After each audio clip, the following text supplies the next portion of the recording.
Or let's go to Mark Walker of North Carolina, Republican congressman, and just elected by his peers as the vice chair, the GOP conference chair. Congressman, congratulations to you. Thanks, Neil. Appreciate that. Do you look at these developments, Congressman? I know you have a lot on your plate, and including wanted to maybe find some common ground with Democrats on a host of other issues. I'm sure Theresa May isn't like at the tip of your tongue, but the concern that we are financially vulnerable if things go kablooey there. What do you think? Well, the first thing that comes to my mind here in the Capitol, not too far from the Winston Churchill bust, I was reminded of one of his quotes, "If you're going through hell, keep going." That's kind of what that situation is with Brexit. I do applaud her for trying to stick as close as she can to the original referendum that I think will have their exit here in March of 2019.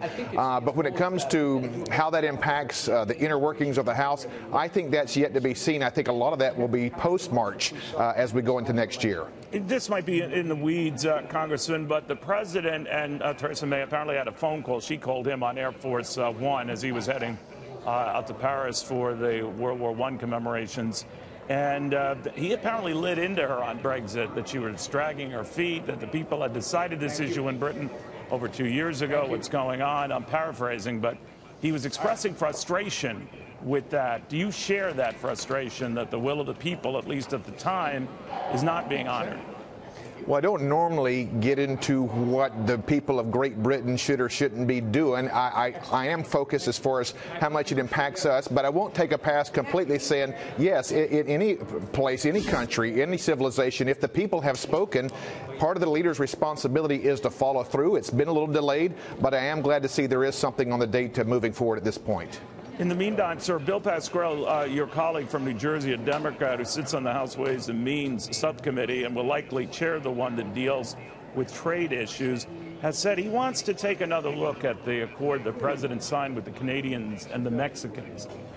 The first clear sign that the Democrats are really going to hold this president, maybe Republicans in a larger degree here, to account on trade deals we thought were effectively signed off on. Are you worried?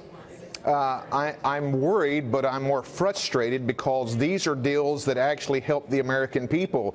Why in the world would our Democrat friends and colleagues throw some kind of grenade into this trade agreement when we've already seen manufacturers' limits go up that will increase jobs here? The wages in Mexico are forced to triple, actually driving up our wages. Those are the kinds of things. And the fact that Canada, for the first time, is opening up their dairy markets to our farmers, those are the people that we should be advocating and protecting. Why they're trying to roll this backwards is very confusing to us at this point. You know, I know with your leadership election today, sir, and Kevin McCarthy beating out Jim Jordan, that we're told that many in the so-called Freedom Caucus, the Conservative Caucus, I guess it's, I don't know the numbers now, to be honest, 35 to 40, largely conservative congressmen and women who might feel sort of strangers in their own party. Are they? What do you say to them? I certainly hope not. Let me applaud Jim Jordan. He was the first one to come up and shake Kevin McCarthy's hand. My conservative score ranking, if you will, is matched with Jim Jordan and Mark Meadows and others. There's plenty of room for all of us to get things done. I'm a conservative. I lock shoulders with those guys. As the former Republican Study Committee chairman, the largest conservative caucus, we work together to accomplish what we've promised the people, in my case, in North Carolina. That can continue. Specifically, it must continue as we are in the minority.